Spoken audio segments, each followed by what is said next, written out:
আকাশে সাতটি তারা, জীবনানন্দ দাশ। আকাশে সাতটি তারা যখন উঠেছে ফুটে, আমি এই ঘাসে বসে থাকি। কামরাঙা লাল মেঘ যেন মৃত মণিয়ার মতো গঙ্গাসাগরের ঢেউয়ে ডুবে গেছে, আসিয়াছে শান্ত অনুগত। বাংলার নীল সন্ধ্যা কেশবতী কন্যা যখন যেন এসেছে আকাশে, আমার চোখের পরে, আমার মুখের পরে চুল তার ভাসে। পৃথিবীর কোনো পথ এ কন্যারে দেখেনিকো, দেখি নাই অত। অজস্র চুলের চুমা হিজলে কাঠালে জামে ঝরে অবিরত।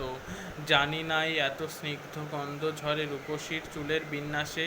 পৃথিবীর কোনো পথে নরম ধানের গন্ধ, কলমির ঘ্রাণ, হাঁসের পালক স্বর, পুকুরের জল, চাঁদা সরপুটিদের মৃদু ঘ্রাণ, কিশোরীরা চাল ধোয়া ভিজে হাত, শীতে হাত খান কিশোরের পায়ে দলা মুথা ঘাস, লাল লাল বটের ফলের ব্যথিত গন্ধের ক্লান্ত নীরবতা।